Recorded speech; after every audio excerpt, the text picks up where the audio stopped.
ये बहुत अच्छा कायदा देशमुख साहब ने लाया था और सबने दिल्ली भी भेजा हुआ है, लेकिन तब मोदी सरकार थी, उन्होंने कुछ नहीं किया। आज एनडीए की सरकार दिल्ली में है, उन्होंने भी कुछ नहीं किया, उसका हम जाहिर निषेध करते हैं। करके मैं एकनाथ जी शिंदे को मैं गुजारिश करूंगा कि उन्होंने इसकी पहल करके केंद्र शासन से ये शक्ति कायदा मंजूर कर लेना चाहिए।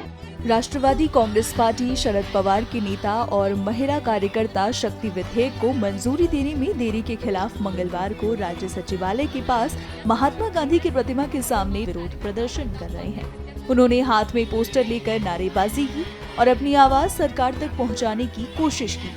एनसीपी एससीपी सांसद सुप्रिया सुले और राष्ट्रवादी कांग्रेस पार्टी शरद पवार के नेता और पूर्व गृह मंत्री अनिल देशमुख मांग कर रहे हैं कि महाराष्ट्र विधानसभा द्वारा पारित शक्ति विधेयक को मंजूरी दी जाए, जिसमें बलात्कारियों के लिए मृत्यु दंड का प्रावधान है।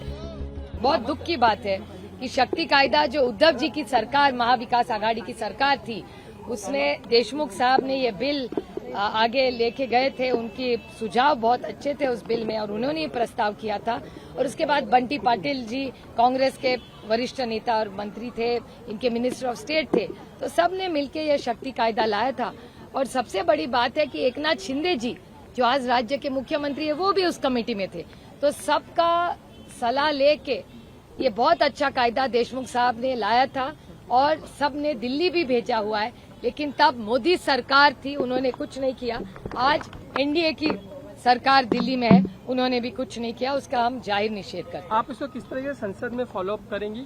मैं खुद देशमुख साहब को विनती करूंगी कि देशमुख साहब अगर सब नेताओं गण को, सारे जो इंडिया अलायंस के नेता है, उनको अगर जब खत लिखे तो जब पार्लियामेंट नवंबर में शुरू होगा तो मैं देशमुख साहब को विनती करूंगी वो दिल्ली आए, सब बड़े नेताओं से हम लोग मिलेंगे। हम पवार साहब को विनती करेंगे कि इंडिया अलायंस की वो मीटिंग बुलाए, सबसे शक्ति कायदा के बारे में बात करे।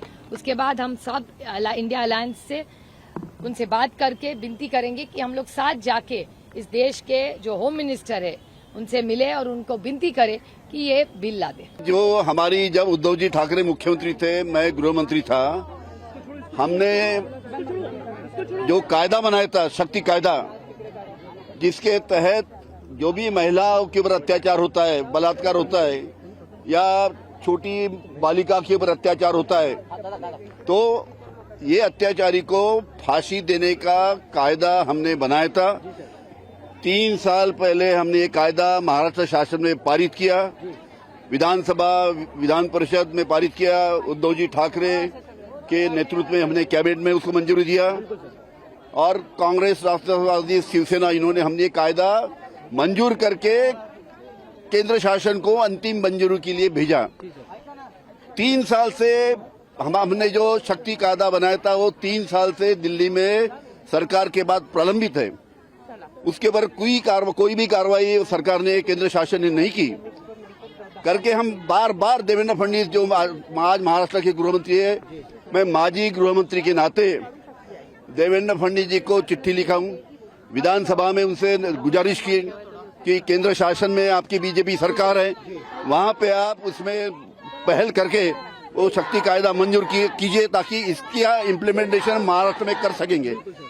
लेकिन देवेंद्र फडणवीस साहब को जोड़ तोड़ की राजनीति से, अपने विरोधियों को ईडी सीबीआई के झूठे इल्जाम में फंसाने से फुर्सत नहीं है।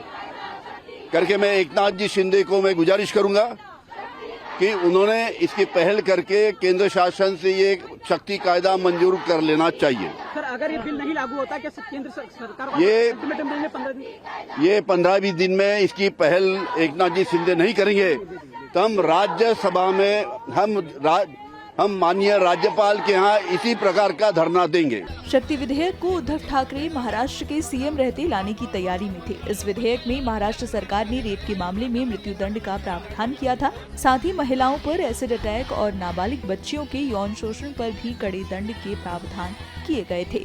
लेकिन उद्धव ठाकरे की सरकार गिर गई और एकनाथ शिंदे के नेतृत्व में बनी सरकार इस विधेयक को विधानसभा की मंजूरी नहीं दिला पाई। अब इसी विधेयक को लेकर शिवसेना उद्धव गुट शिंदे सरकार पर हमलावर है और इसे लागू करने की मांग कर रहा है।